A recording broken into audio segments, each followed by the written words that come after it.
Live cities की night bulletin दिन भर बिहार में आपका स्वागत है। मैं गरिमा भारती।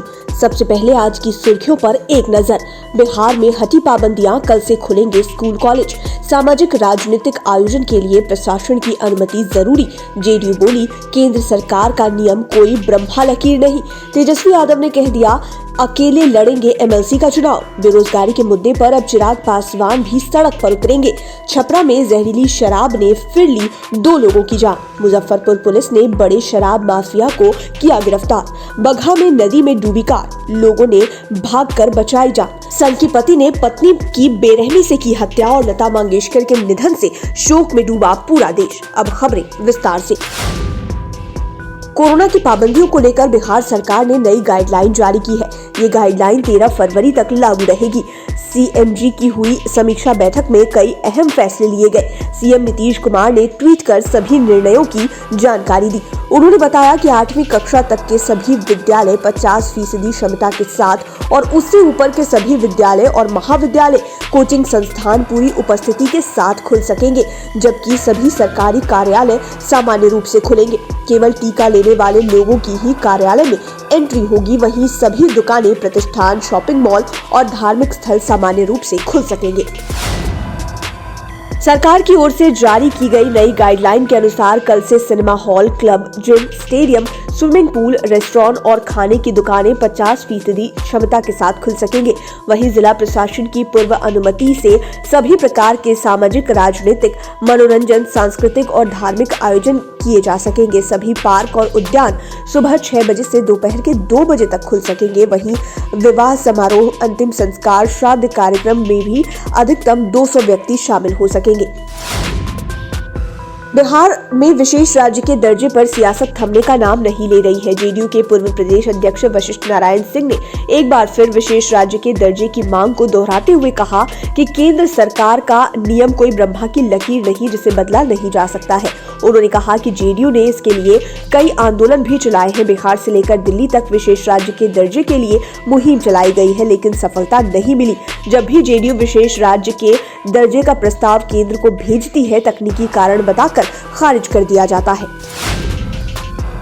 महागठबंधन में चल रहे एमएलसी चुनाव को लेकर विवाद और भी बढ़ गया है। तेजस्वी यादव ने साफ शब्दों में कह दिया कि राजद बिहार में अकेले चुनाव लड़ेगी। उन्होंने एनडीए के फायदा होने के सवाल पर कहा कि राजद के कार्यकर्ताओं की मांग है कि हम लोग अलग से चुनाव लड़े, इसलिए हमने अपने दम पर चुनाव लड़ने का फैसला लिया। वहीं बेरोजगारी पर उन्होंने कहा कि सरकार ने 19 लाख लोगों को रोजगार देने की बात कही थी, लेकिन रोजगार देने के बजाय लोगों को लाठियों से मारा जा रहा है।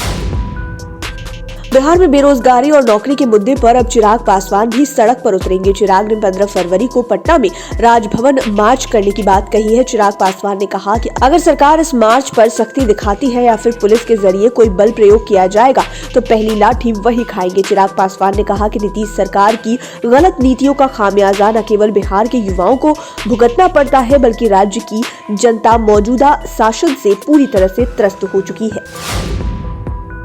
बिहार में एक बार फिर से जहरीली शराब से 2 लोगों की मौत का मामला सामने आया है। छपरा के तरैया में जहरीली शराब के कारण 2 लोगों की मौत हो गई, जबकि 3 लोगों की हालत गंभीर बनी हुई है। मृतक के परिजनों का कहना है कि जहरीली शराब पीने से ही उनकी मौत हुई है। परिजनों ने शराब तस्करों का नाम भी बताया, साथ वो पॉलिथीन भी दिखाई जिसमें शराब आई थी। हालांकि पुलिस कुछ भी कहने से बच रही है। पुलिस ने मामले की जाँच शुरू कर दी है।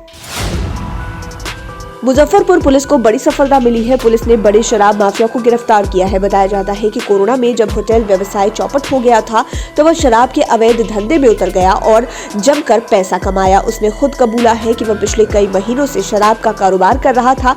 उसने लीची बागान में शराब छिपा रखी थी, जिसे उत्पाद विभाग की टीम ने खोज निकाला। शराब माफिया का कहना है कि वह होटल चलाता था, लेकिन लॉकडाउन में होटल बंद हो गया तो उसने शराब का अवैध कारोबार शुरू किया। बगहा के वाल्मीकि नगर में शादी समारोह में जा रही एक कार नदी में डूब गई। हालांकि किसी तरह से कार में सवार लोगों ने अपनी जान बचाई। यह हादसा वाल्मीकि नगर थाने के पहाड़ी नदी भपसा में हुआ है। कार के नदी में डूबने की सूचना मिलते ही बारातियों में अफरा तफरी मच गई। बताया जाता है कि गोनवली और मलकौली के बीच में भपसा पहाड़ी नदी पड़ती है। जब कार नदी के पार हो रही थी तभी नदी में अचानक से पानी बढ़ गया। अचानक पानी को आता देख सभी कार सवार अपनी जान बचाकर निकल भागे। लोगों के सहयोग से ड्राइवर को भी निकाल लिया गया। बांका में भाभी के साथ अवैध संबंध रखने में बाधक बनने पर एक सनकी पति ने अपनी पत्नी को ऐसी सजा दी जिसे सुनकर आपकी रूह कांप जाएगी। पति ने पत्नी की धारदार हथियार से कई टुकड़े कर दिए और बोरी में बंद कर नदी के किनारे गड्ढे में दफना दिया। पुलिस को शव की बरामदगी के लिए नदी की खाक छाननी पड़ी। बताया जाता है कि हत्यारा पति हेमंत यादव का दूसरे से संबंध था। जब पत्नी ने इसका विरोध किया तो उसको हमेशा के लिए ही हटा दिया गया। भारत की स्वर सम्राज्ञी लता मंगेशकर आज पंचतत्व में विलीन हो गई। मुंबई के शिवाजी पार्क में लता मंगेशकर का राजकीय सम्मान के साथ अंतिम संस्कार किया गया। लता मंगेशकर ने 92 साल की उम्र में ब्रिज कैंडी अस्पताल में अंतिम सांस ली। उनके निधन की खबर सुनते ही लोग शोकाकुल हो गए।